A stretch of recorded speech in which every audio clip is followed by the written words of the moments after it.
Good morning, Vietnam. This is Excellent Men Legends 251 from 2011. We have got a cover like most comics. We have got a cover, and this one is a good cover by Michael Super Saiyan. Mr. Magnets, he is fighting Dan Stevens. Rouge is there as well. It has been a while since I looked at part 1 of this. Sometimes I am very bad at YouTube like that, but at least I am not packing it all in like Smelly Brie Larson's or my bald-headed nemesis. Paying for viewers and subscribers didn't work out for him. He wanted to be famous. He thought all he had to do was put out a video and he would be naturally famous. He stuck at it for a few months, I'll give him that. But it's never going to happen when you are pushing 60 and staring into a camera, telling the world's worst puns without the least bit of charm or passion. I've probably said too much. You can likely find them now. The Excellent Men, they are gunning around and fighting these muties that Dan Stevens has accidentally created with his mind and brought to life.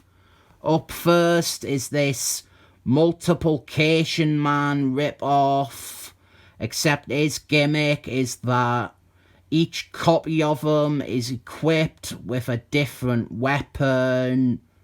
Kinda neat twist. And instead of just creating duplicates of himself out of nothing, they are normal people transformed into copies of them. My favourite thing about this issue, same as the entire story, the handling of Dan Stevens. He is treated like one of the team.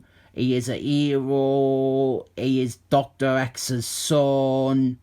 Even if he is responsible for this thing that they are facing, they are helping him fix the mistake, and at times even depending on him and following his lead.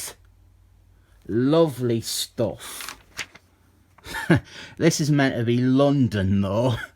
Very funny. The artist is just guessing what London looks like. This is meant to be Piccadilly Circus. Very, very funny. To defeat this copy guy, they just have to knock out the original one. Then all the copies of them will revert back to normal people. And fucking come on, man. There's meant to be roads here. But regardless of the geography, it is a nice little vignette to open with. They have to retreat from the greater numbers and regroup.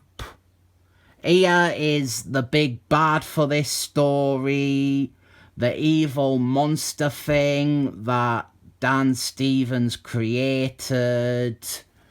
Then we have some forced romance between Vixen and Ed Gambit.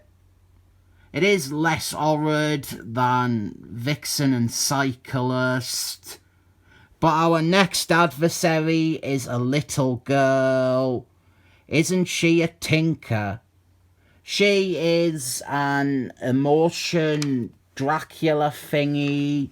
She feeds on negative feelings. But let's headcanon this shit here.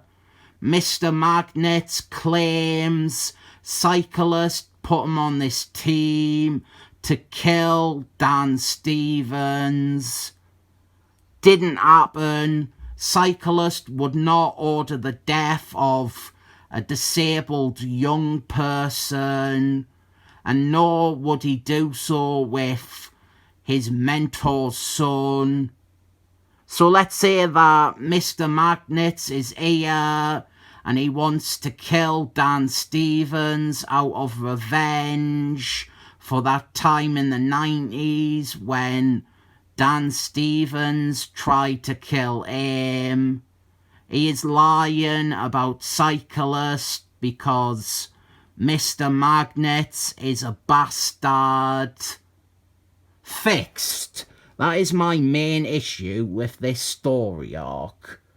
The little girl does an explosion, and we have a short fight between Dan Stevens and Mr. Magnet. Maybe all this fighting is because of the little girl heightening certain emotions. And Vixen, she tears the head off the little girl's doll. She is going to have to go back to Hamley's to get a new one. But I didn't know how, because there were no roads on Piccadilly. How is she going to get to Hamley's? She'll have to walk, I suppose. I mean, it is quicker to walk in London because of all the congestion. My rule of thumb is just don't go to London.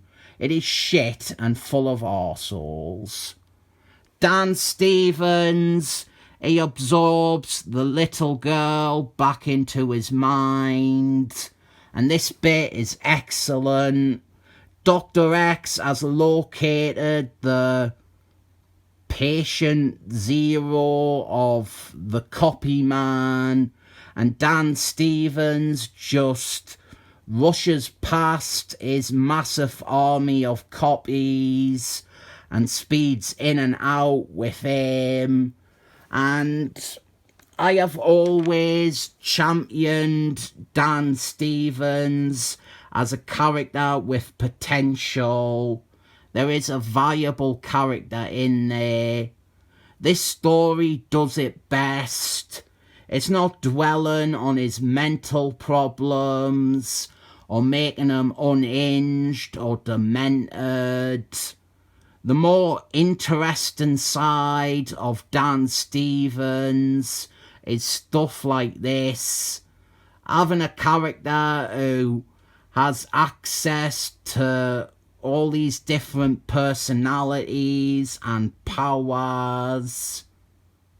Yeah, it would be disrespectful to just ignore the mental disorders, but they didn't have to define them the way they have.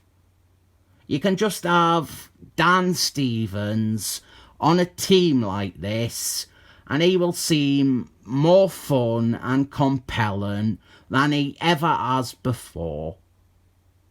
Give or take that fight with Nimrod. That is the character's benchmark moment, in my opinion. I think this is great, though. The one bit I hate about this story is in this issue, but it's easy enough to just get through that bit quickly and then pretend it never happened. This comic not only has a good story, it has a London that doesn't even look like the real London. So that is a bonus, because London is horrible. 7 thumbs up.